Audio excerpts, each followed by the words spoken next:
ไปติดตามสถานการณ์ในต่างประเทศกันก่อนค่ะโดยเฉพาะประเด็นของอิสราเอลนะคะล่าสุดเมื่อวานนี้ก็มีรายงานเพิ่มเติมค่ะว่าทางอิสราเอลค่ะเริ่มปฏิบัติการโจมตีภาคพื้นดินในพื้นที่ตอนกลางของฉนวนกาซาอีกครั้งค่ะโดยสำนักข่าวต่างประเทศรายงานค่ะว่าอิสราเอลได้ประกาศโจมตีภาคพื้นดินให้กับกลุ่มต่อต้านกลุ่มฮามาสที่ค่ายผู้ลี้ภัยบูเรชกับเมืองเดียอัลบาลาบริเวณตอนกลางของฉนวนกาซาอีกครั้งเมื่อวันพุธที่ผ่านมาค่ะในขณะที่ตัวแทนจากสหรัฐอียิปต์และกาตาร์มีการหารือกันที่กรุงโดฮาและไคโรว่าจะบรรลุข้อตกลงหยุดยิงได้อย่างไรค่ายผู้ลี้ภัยบูเรชเป็นหนึ่งใน8ค่ายผู้ลี้ภัยประวัติศาสตร์ในฉนวนกาซาและเป็นค่ายที่มีขนาดเล็กที่สุดกินพื้นที่ประมาณ 0.5 ตารางกิโลเมตรมีผู้ลงทะเบียนเป็นผู้อยู่อาศัยเพียง 46,000 คนแต่ใกล้กันนั้นยังมีค่ายผู้ลี้ภัยนูเซรัตกับมากาซีและอยู่ห่างจากเมืองเดียอัลบาลาไปทางตะวันตกเฉียงใต้เพียง 5 กิโลเมตรเท่านั้นค่ะตอนนี้ค่ายผู้ลี้ภัยทั้ง 3 แห่งและเมืองเดียอัลบาลาเต็มไปด้วยผู้พลัดถิ่นที่อพยพหนีการต่อสู้มาจากพื้นที่อื่นๆของกาซา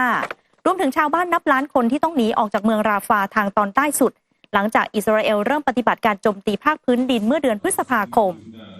ในช่วงต้นปีที่ผ่านมากองกำลังป้องกันอิสราเอลหรือ IDF เคยมีปฏิบัติการภาคพื้นดินต่อต้านกลุ่มฮามาสที่ค่ายผู้ลี้ภัยในภาคกลางของกาซามาแล้วและปฏิบัติการนั้นกินระยะเวลานานหลายสัปดาห์ค่ะ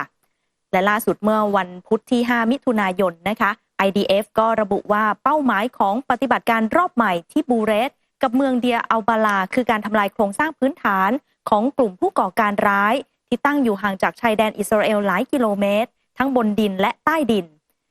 พวกเขาเริ่มโจมตีทางอากาศเข้าใส่กลุ่มเป้าหมายต่างๆทั้งที่มั่นกลุ่มติดอาวุธคลังเก็บอาวุธและอุโมงค์ใต้ดินสังหารผู้ก่อการร้ายได้มากมาย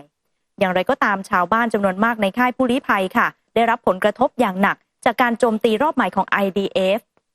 โดยในช่วงเช้าของวันพุธค่ะสำนักข่าววาฟาของปาเลสไตน์ได้มีการรายงานอ้างการเปิดเผยของเจ้าหน้าที่แพทย์และหน่วยกู้ภัยนะคะว่าการโจมตีทางอากาศของอิสราเอลค่ะก็ทำให้มีอาวุธตกใส่บ้านเรือนหลายหลังในมากาซา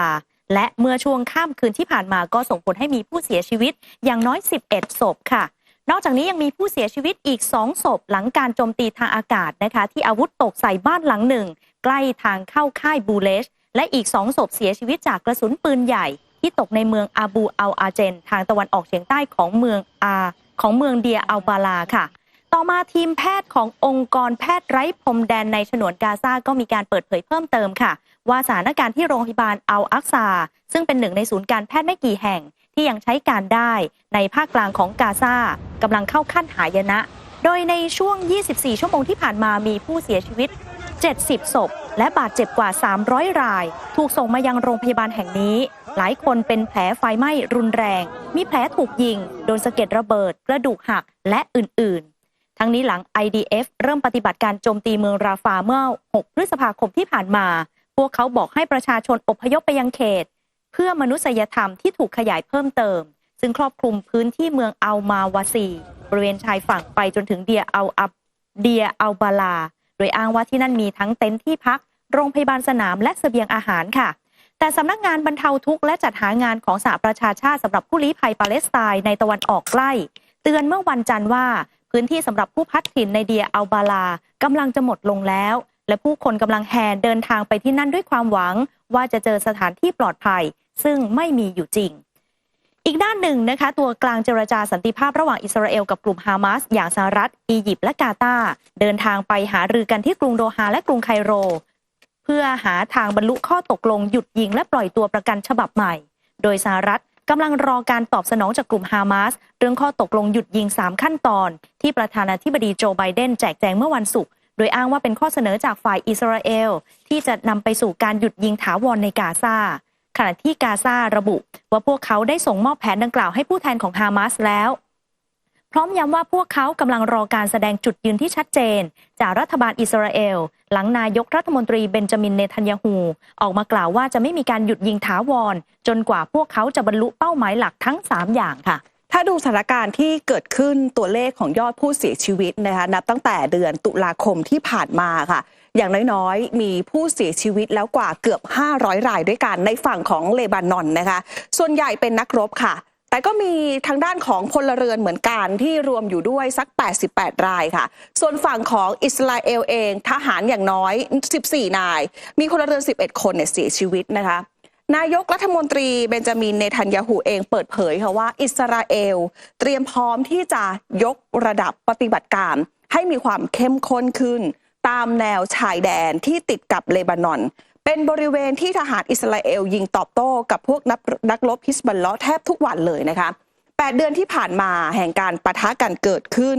ระหว่างอิสราเอลกับฮิซบัลเลาะห์การยิงตอบโต้กันไปมาระหว่าง2ฝ่ายทวีความรุนแรงขึ้นอย่างสัปดาห์ที่ผ่านมาอิสราเอลเองก็โจมตีลึกเข้าไปในดินแดนของเลบานอนด้วยนะคะเนทันยาฮูยังบอกค่ะว่าเราเองเตรียมพร้อมสำหรับปฏิบัติการที่เข้มข้นอย่างมากในทางเหนือและจะกอบกู้ความมั่นคงสู่ทางเหนือของเราอย่างไรก็ตามค่ะฮิซบัลเลาะห์เองเปิดฉากโจมตีหลายระลอกใส่ฐานที่มั่นของอิสราเอลรวมไปถึงได้มีการยิงขีปนาวุธนำวิถีเข้าใส่ฐานปล่อยไอรอนโดมในค่ายทหารของลามอสนัฟตาลีด้วยอิตามาเบนสกาวีรัฐมนตรีความมั่นคงแห่งชาติของเนทันยาฮูนะคะและรัฐมนตรีว่าการกระทรวงการคลังก็ได้ออกมาเรียกร้องไม่กี่วันที่ผ่านมาค่ะในการปฏิบัติอย่างเร่งด่วนเพื่อฟื้นฟูความมั่นคงทางเหนือของฝั่งอิสราเอลนะคะแมทธิวมิลเลอร์โฆษกกระทรวงการต่างประเทศของสหรัฐก็ได้เปิดเผยกับผู้สื่อข่าวค่ะว่าณตอนนี้เราไม่ต้องการเห็นสถานการณ์ความขัดแย้งที่มันลุกลามบานปลายซึ่งลังแต่จะนำมาซึ่งการเสียชีวิตเพิ่มเติมจากทั้งประชาชนอิสราเอลประชาชนของเลบานอนและจะก่ออันตรายใหญ่หลวงแก่ความมั่นคงรวมของอิสราเอลเสถียรภาพในภูมิภาคด้วยนะคะทางนี้เองออกมาปฏิเสธข้อสันนิษฐานที่ว่าก่อนหน้านี้สงครามเลบานอนใกล้เข้ามาแล้วและถ้อยแถลงต่างๆของรัฐบาลอิสราเอลบอกว่าพวกเขาพร้อมสำหรับปฏิบัติการทางทหารถ้ามันจำเป็นซึ่งมันมีความแตกต่างจากที่ก่อนหน้านี้พวกเขาเคยบอกค่ะว่าได้ตัดสินใจดำเนินการปฏิบัติการทางทหารเป็นที่เรียบร้อยแล้วโดยมิลเลอร์บอกว่าณตอนนี้ยังอยู่ในขั้นที่เชื่อว่าพวกเขาอยากจะหาทางการทูตซะมากกว่านะคะมิลเลอร์เข้าใจดีกับสถานการณ์ที่เกิดขึ้นการควบคุมที่ไม่อยู่สำหรับอิสราเอลด้วยตามแนวชายแดนทางเหนือของประเทศเขานะคะพลเมืองอิสราเอลหลายแสนคนค่ะไม่อาจที่จะกลับเข้าสู่บ้านพักของพวกเขาได้ค่ะโดยนะคะไม่ว่ามันจะไม่ปลอดภัยหรืออะไรก็แล้วแต่เพราะว่าพวกฮิซบัลเลาะห์ยังคงยิงปืนใหญ่มีการโจมตีด้วยโดรนเล่นงานในพื้นที่ดังกล่าวอย่างต่อเนื่องมานะคะค่ะซึ่งประเด็นการต่อสู้กันระหว่างอิสราเอลและฮิซบอลเลาะห์นะคะทางรอยเตอร์ค่ะก็ได้มีการสรุปความขัดแย้งระหว่างอิสราเอลและฮิซบอลเลาะห์กำลังจะถึงจุดที่บานปลายหรือไม่ค่ะโดยความขัดแย้งระหว่างอิสราเอลและกลุ่มฮิซบอลเลาะห์ในเลบานอนกำลังตกอยู่ในอันตรายหลังจากที่มีการสู้รบกันเป็นเวลานานกว่า8เดือนที่เกิดจากสงครามฉนวนกาซาด้วยความเป็นปริปักษ์ได้ทวีความรุนแรงขึ้นและทั้งสองฝ่ายส่งสัญญาณถึงความพร้อมสำหรับการเผชิญหน้าครั้งใหญ่ซึ่งทางสำนักข่าวรอยเตอร์ก็ได้มีการเผยถึงข้อมูลที่เกี่ยวข้องกับความขัดแย้งดังนี้ค่ะทำไมพวกเขาถึงต่อสู้กันนะคะประเด็นนี้ฮิซบอลเลาะห์และอิสราเอลค่ะได้มีการยิงตอบโต้กันไปมาตั้งแต่วันที่8ตุลาคมปีที่แล้วหรือ1วันหลังจากที่กลุ่มฮามาสโจมตีเข้าไปในชุมชนทางใต้ของอิสราเอลและจุดชนวนให้เกิดสงครามในฉนวนกาซาฮิซบอลเลาะห์เป็นพันธมิตรของกลุ่มฮามาสและประกาศว่าการโจมตีมีเป้าหมายเพื่อสนับสนุนชาวปาเลสไตน์ภายใต้การโจมตีของอิสราเอลในฉนวนกาซาอย่างไรก็ตามอิสราเอลและฮิซบอลเลาะห์ได้ร่วมทำสงครามกันมาแล้วหลายครั้งโดยในครั้งสุดท้ายคือปี 2006 ทั้งนี้อิสราเอลมองมานานแล้วค่ะว่ากลุ่มฮิซบอลเลาะห์เป็นภัยคุกคามที่ใหญ่ที่สุดบริเวณชายแดนของตนและรู้สึกกังวลอย่างยิ่งเกี่ยวกับคลังแสงที่เพิ่มขึ้นฐานที่มั่นของกลุ่มฮิซบอลเลาะห์ที่ก่อตั้งขึ้นในซีเรียฮิซบอลเลาะห์ถือว่าอิสราเอลเป็นรัฐนอกกฎหมายที่ก่อตั้งขึ้นบนดินแดนปาเลสไตน์ที่ถูกยึดครองและต้องการเห็นอิสราเอลสูญสิ้นไปต่อมาประเด็นผลกระทบที่ผ่านมาค่ะคืออะไรรอยเตอร์สรุปบอกว่าการโจมตีในครั้งนี้มีผู้คนหลายหมื่นคนของทั้งสองฝั่งชายแดนถูกบังคับให้ต้องลี้ภัยออกจากบ้านการโจมตีทางอากาศของอิสราเอลได้โจมตีพื้นที่ที่กลุ่มฮิซบอลเลาะห์ปฏิบัติการทางตอนใต้ของเลบานอนและโจมตีหุบเขาเบกาใกล้ชายแดนซีเรียการโจมตีของอิสราเอลได้สังหารนักรบของกลุ่มฮิซบอลเลาะห์ ในเลบานอนไปแล้วประมาณ300 รายซึ่งมากกว่าที่สูญเสียไปในปี 2006 ทั้งนี้ในอิสราเอลการที่ประชาชนจำนวนมากต้องพลัดถิ่นถือเป็นประเด็นทางการเมืองใหญ่และทางการคาดหวังที่จะจัดการให้ผู้พลัดถิ่นสามารถกลับบ้านได้ตั้งแต่1 กันยายนเป็นต้นไปและประเด็นที่ว่ามันจะแย่กว่านี้ได้มากแค่ไหนนะคะรอยเตอร์บอกว่ามากทีเดียวอย่างไรก็ตามค่ะแม้จะมีความรุนแรงของการสู้รบแต่การเผชิญหน้ายังถูกมองว่าเป็นไปในแบบค่อนข้างจำกัดโดยทางนายกรัฐมนตรีเบนจามินเนทันยาฮูของอิสราเอลค่ะได้บอกว่าอิสราเอลเตรียมพร้อมสำหรับปฏิบัติการอย่างเข้มแข็งในภาคเหนือแต่ก็เปิดกว้างต่อข้อตกลงทางการทูตที่จะฟื้นฟูความมั่นคงทางตอนเหนือในขณะเดียวกันก็เตรียมการโจมตีทางทหารเพื่อบรรลุเป้าหมายเดียวกันทั้งนี้เมื่อเดือนธันวาคมที่ผ่านมาเนทันยาฮูได้กล่าวว่าเลบานอนจะถูกเปลี่ยนเป็นฉนวนกาซาหากกลุ่มฮิซบอลเลาะห์เริ่มทำสงครามเต็มรูปแบบ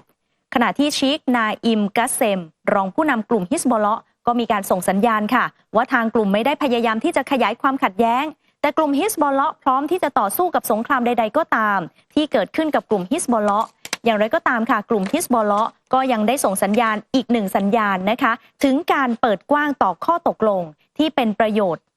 ต่อเลบานอนในที่สุดแต่จะไม่มีการพูดคุยใดๆจนกว่าอิสราเอลจะหยุดโจมตีฉนวนกาซาค่ะ